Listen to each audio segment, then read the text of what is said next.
I mean, most people think the worst thing that could happen to you is you die. And I can say now, it's not the worst thing could happen, but a production without distribution is just a hobby. If you're pretending to be somebody else, you'll never know if you've really become the best version of yourself.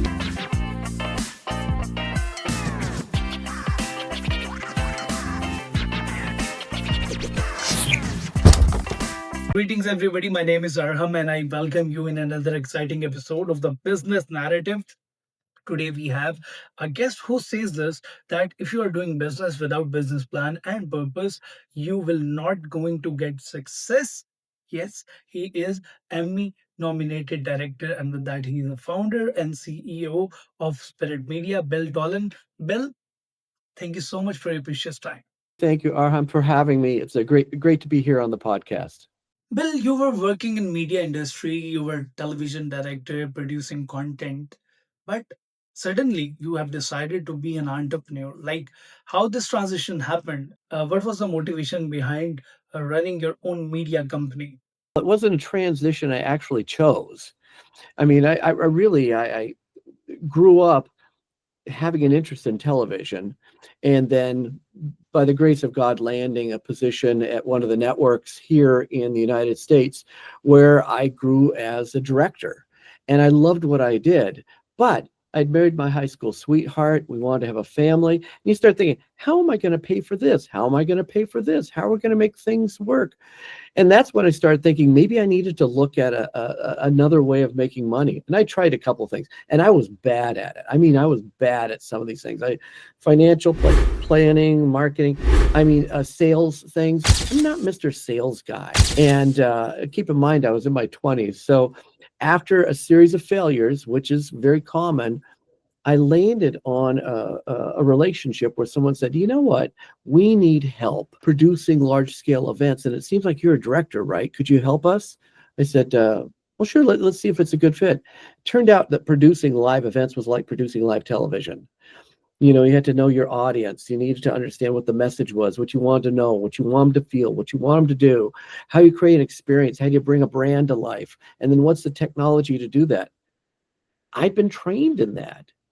And I did that for this guy, and he said it was so good. He shared it with a friend who shared it with another friend who shared it with another friend. And that was really the launch of our company. And by the way, then my wife and I proceeded to have 5 kids. So it worked out really well. And I continued balancing my work as a live television director for the network affiliate with this side business until I had a situation where I was like completely fed up. I had a situation where I needed to leave, and I did leave live television, and I went into full-time entrepreneurship. Again, it wasn't a choice that I said, "Oh, I want to be an entrepreneur." What I wanted to do is I wanted to be able to take care of my family, and I wanted to be able to produce media that was meaningful and to do things that made a difference in the world. And so entrepreneurship and following that path was really the gateway of how I got into it. I think it's a chain reaction, like by one project and to another project, you were getting projects by reference, right? You says this many times that uh, doing your own business was your necessity, right? So, like, why it was your necessity? Because media, there are a lot of good directors I know personally. They get a lot of good salary, but when you are trying to shift, you faced a lot of challenges, right? So what was the main challenges you faced, and why it was your necessity? Simple necessity was raising a family. You know, my wife wanted the freedom to be a mother, and we want to have children. And children are expensive; they just are. And I wanted to create opportunities for my kids. I wanted to create opportunities where, um, uh, whether it was going to the right school or being able to participate in activities or be able to have a great educational experience or to expose them to things that I thought would really help them grow as people. And so I just knew that that came with a cost. And that's where I said, okay, I need to be able to do this. Now, keep in mind that once you become an entrepreneur, if you're a solopreneur and it's just you and you're just working hard and doing what you need to do, um, it's a simpler overhead structure. But at the point at which you recognize that you need to grow, and part of that growth is through contracting or employing others, now all of a sudden you have a much bigger responsibility. Now I realize that with employees that our agency Spirit Media has, I think about them as an extension of my family. The same way I want the best opportunity for my family, I want the best opportunities for their families. I don't want them to just trade time for dollars so that they can pay their bills. I want them also to have enriching lives, and I want them to be able to live their dreams. And so I genuinely care about my people, and that puts even more responsibility, I think, on leaders. Is we don't just want to use people, we want to lift up people. And that's my approach to my employees and my team and my contractors. And that motivates me. That motivates me because I care about them deeply, even as I care about the clients who will hire me and ask me to produce something for them. Bill, in 1999, you had experienced a near death experience, right? So, how you revived and how that experience changed you and helped you to be a good leader. Honestly, um, Arham, it was one of the best things that could have ever happened to me. I mean, most people think the worst thing that could happen to you is you die. And I can say now, it's not the worst thing that could happen. It turned out to be an enlightening experience for me. Now, just a little background. The one thing about having the pressure as an entrepreneur is you work hard. I mean, in many cases, I know there's uh, entrepreneurs who have it together and say, "Oh, I only work this window and I do this." Look, most entrepreneurs work all the time. They're thinking about their business all the time. They're thinking about their clients all the time. They don't really rest without having dreams about what they need to do, what they need to fix, what they can make better. And and I was that case. In fact, the sad part about my journey was that while I worked really hard and got to this point to create an opportunity for my family, I had created a job for myself where I was traveling all the time. I was on planes, I was staying in hotels, I was working with big celebrities and world leaders and doing all these really exciting projects. And most people would look at what I was doing and say, "Wow, that's success." But the truth is that while my career looked like it was very successful, and it was, I was an absentee father and an absentee husband. I was not being there personally for my wife. I wasn't there the way I wanted to be for my kids. And it created a lot of stress in me to think, how do I do this? And an opportunity came up to produce a documentary. Now, I had done long form programming before, but this was going to be an opportunity where I could dig into a project. And then obviously, if you get distribution, then you live off the residuals. And then you could go project to project, not be on the road all the time. I thought this could be the balancing act I've been looking for. So, and just a tip for anybody in the production industry watching this, a lot of us get caught up in our own production. It's like, oh, we got to do the production, do the production. That's important. But a production without distribution is just a hobby.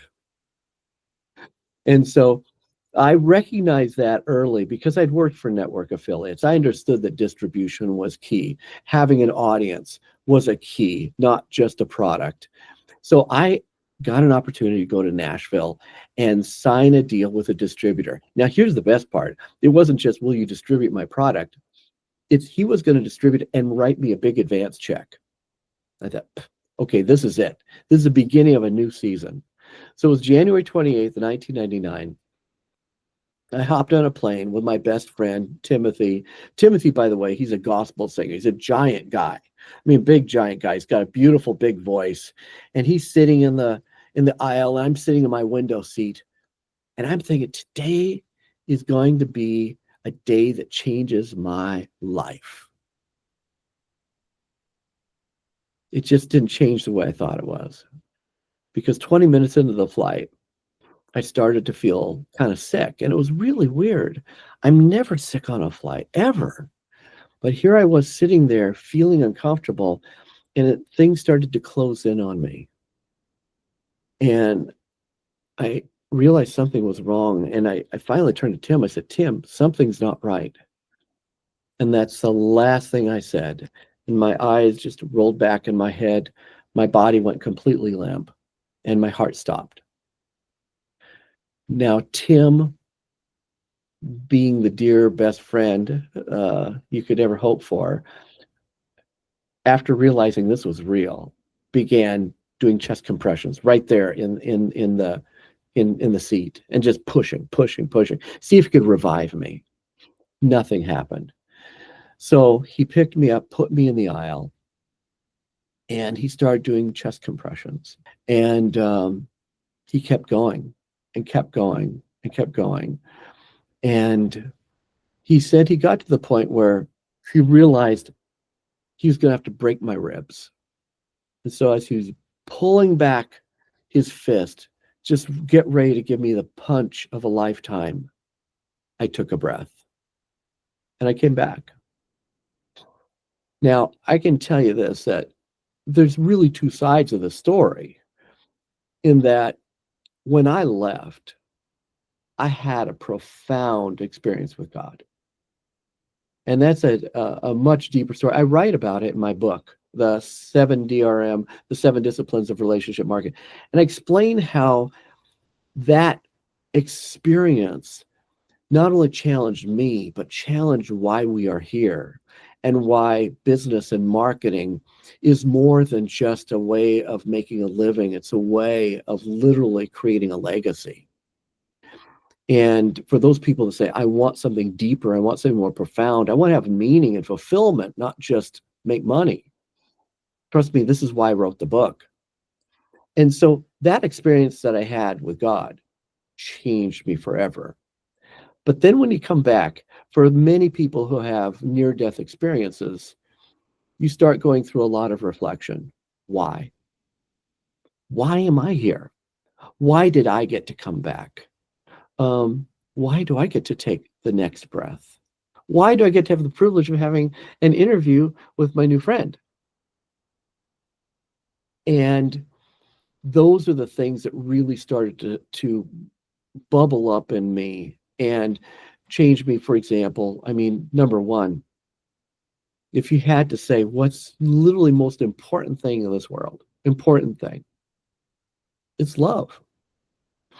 It's love that I believe emanates from God, but it is that expression of love that we have for each other and the love that we can bring to this world, and love in the form of kindness and caring and empathy and goodness and generosity. All the things that are fruits of love become the most powerful expression of the human experience.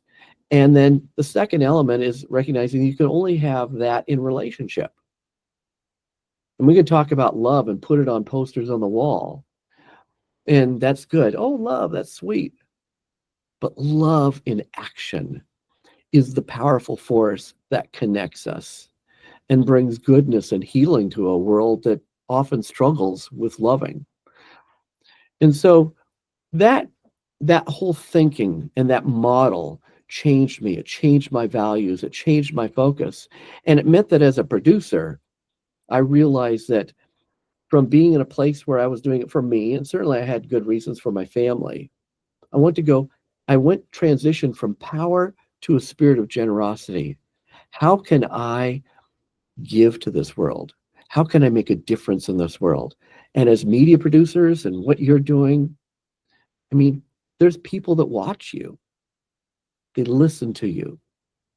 They watch your media, and everything you do has an opportunity to make an impact on their life. And we have this sacred trust to say, what kind of impact will we have? Will it be positive, encouraging, uplifting, inspiring, healing, or will it be destructive or deceptive or distracting? And so when we get to that point where we have that peace that who we are is a gift, the breath we took is a gift, it changes the business model. It changes the marketing model. It changes our life model. And I am forever grateful. And I will just say, I'm still in process. Every day, I mean, I had a profound experience where I crossed the threshold of eternity. I've got eternity's worth of lessons to continue to learn and definitely apply because I'm still a guy in process, a guy who's learning, a guy who falls on my face and makes mistakes, but now a guy that gets back up and moves forward because I realize that you and I are here for a reason.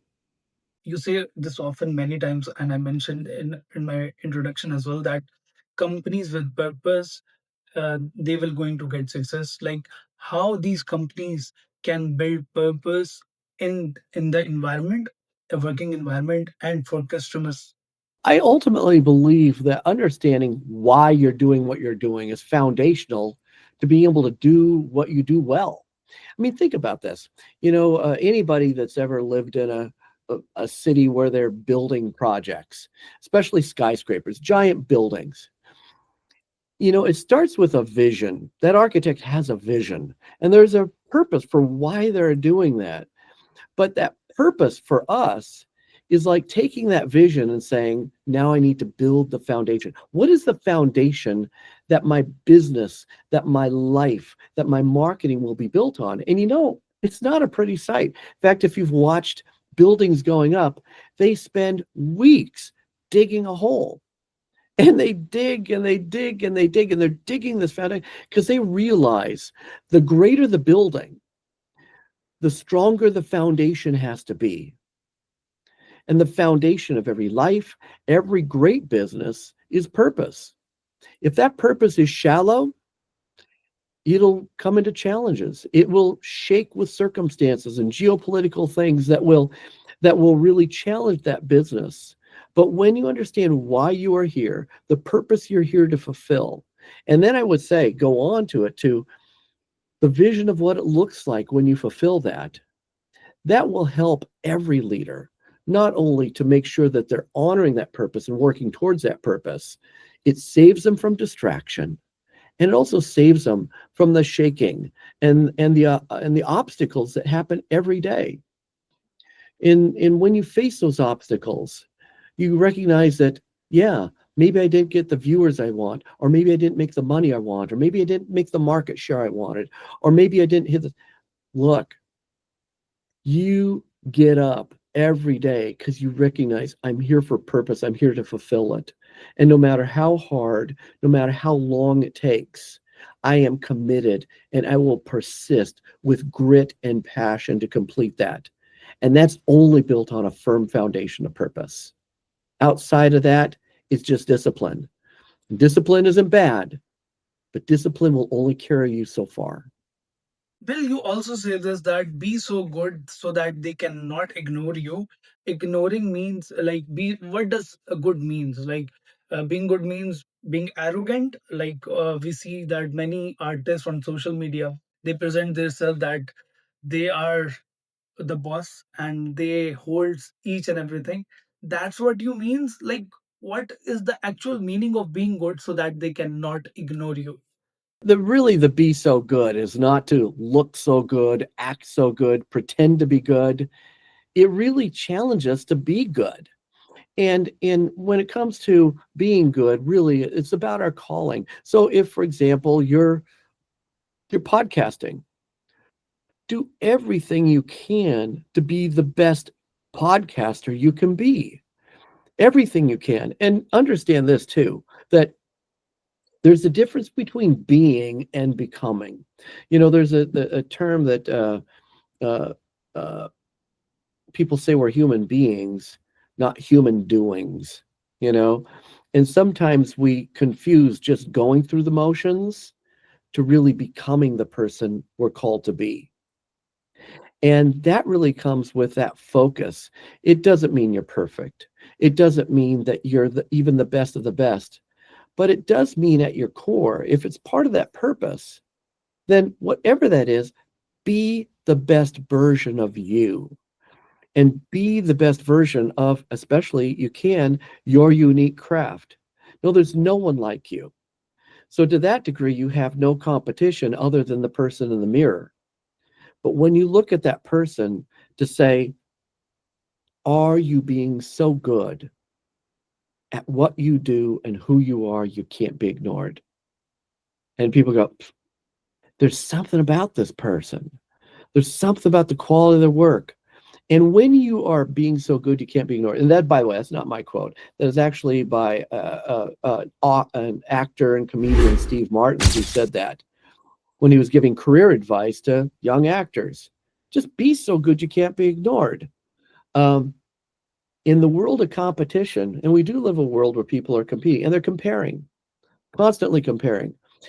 Um, and just a quick note, you mentioned people act in this way. I love how you kind of, here I'm going to pretend to be arrogant, stuff like this. And look, that is the opposite of being so good. You can't be ignored. That is pretending to be somebody else that makes you ignorable. Because look, if I see another picture of someone with their car or from their house, or they look pretty or what like that, those are all over the place. And I wish them well. I really do.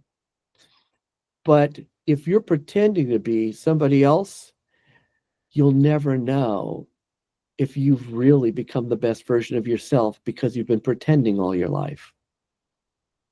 And that's a breakthrough in that comment. It's a secret breakthrough inside that comment. And I'm a big fan of Martin, and I wish that I can meet him. And I've seen a lot of his work, and I admire him as an actor. AI is a hot topic nowadays, and people think that AI will going to steal the jobs of people, and especially in media field. People think that AI will going to write scripts, AI will going to direct, AI will going to produce content for television, social media, or entertainment industry. As an seasonal entrepreneur and as a seasonal content creator who have been producing content since 2 decades, what is your take on it? That AI, is it true? If I say in simple words, that is it true that AI will be going to replace actors in media industry? Going back to this idea of your identity is recognize who you are, because the great benefit of AI is it's a fabulous tool. And it reminds me a lot of, and I think people need to embrace and look at AI and I need to understand it.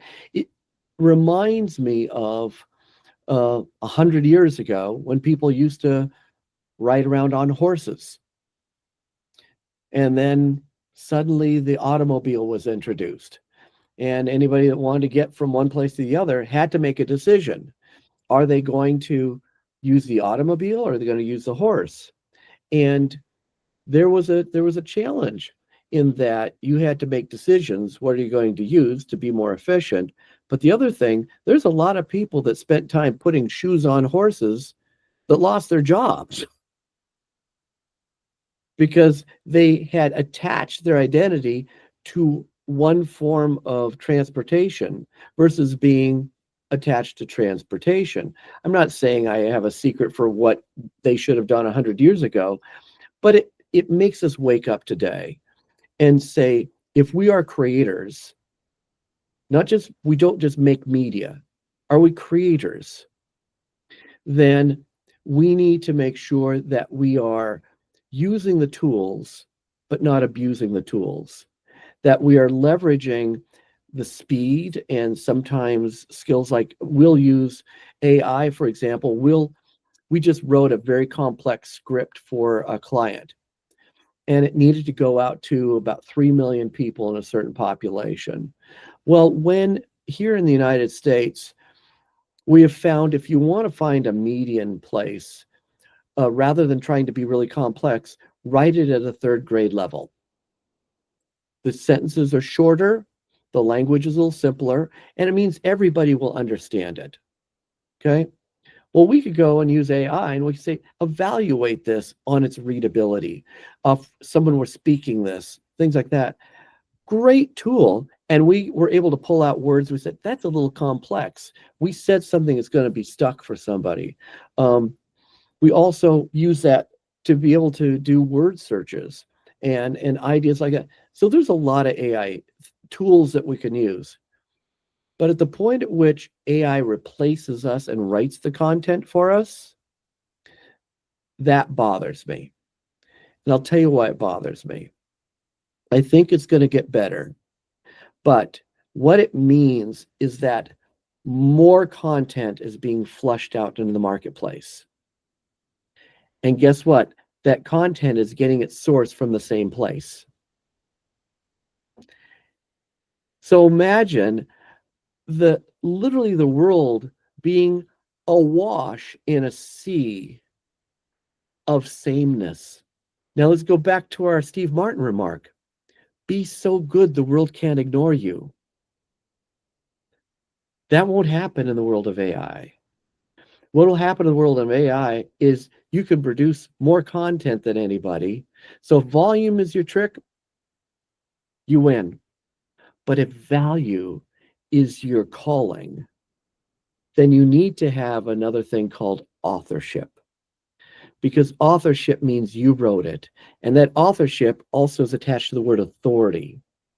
And that means you're the authority, not your ability to aggregate information, but your ability to create and think in ways that no one has thought before. The AI hasn't found that yet. Only you have it. And so find your uniqueness, develop your uniqueness, but don't get stuck on the AI. Recognize it's just a tool. I am thoroughly enjoying this podcast, Bill, because after a very long time, I have interviewed someone from my field. And now this is a time to detrack you a little bit because we have a surprise rapid fire question for you.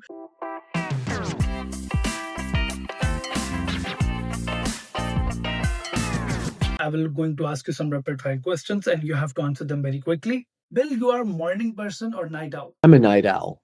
Any fictional character that you want to play in your real life? I relate to the person behind me, Iron Man. I'll just tell you why. Iron Man is a real flawed human being, but has found a way to be himself, but to amplify himself using tools. Any application that is improving your productivity? I'd say the biggest thing that improves our productivity on a daily basis is enhanced communication with our team, being very deliberate about our roles, our responsibilities, and really working more than ever to grow our skills. A lot of times as a company, we get roles and you're supposed to do this and supposed to do this and supposed to do this. We recognize more than ever that we've added to our responsibility collectively is growth, personal growth. So our growth in our skills as writers, as creators, as leveraging the technologies and the tools has now become a major part of what we do every day at Spirit Media. And I think it's what we're talking about. It's learning how to be better storytellers, learning how to use better technology, making sure that we're using more human skills and being empathetic. For example, I have a webcast that's coming out about leadership. And I'm going to go through a whole list of all the things. We're studying that and we're trying to be that. We're pushing ourselves to be better at that. And so that's a big thing we do at our agency that I would say I encourage everybody. Don't just think about doing, think about becoming.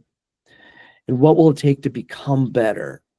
Are you politically correct every time or like you have some room for arguments? Oh, no. Any secret talent that nobody knows about you? Secret talent. I think I don't have a lot of talent. The talents I know I have, um, I think probably are I have for my children, I make a lot of cartoon voices. And I don't share those a lot. But when I do storytelling or I'm reading them stories, they get all the characters from me. So it means that you are able to do various voices as a dubbing artist, right? I'm gonna eat you misas to pieces. Or when my kids, if I used to do a lot of work in Disneyland with Disney, and so when I would call, I'd be working with other parents and they would say, "Oh, my kids are at home and they know I'm at Disneyland." And so I'd get on the phone. This is probably really bad, but I go, "Hi, everybody. This Mickey. I'm here with your mom." And, and the kids loved it. So, secret talent. Okay, so this is the end of a rapid fire round. So, Bill, before leaving, any message for aspiring entrepreneurs, those people who are juggling around, those people who want to dive into this media industry or content creation field? What is one message you want to give to all of them? Well, I would say, look, if you're called to media, you're called to produce, you feel like you're stirring and you're calling. Um, it's I'll just be real honest, it's hard. It's very hard, especially now, harder than when I started out because there's millions of people that want to be like you. They want to create, they want to influence, they want to do things, and there's tools that make it easy.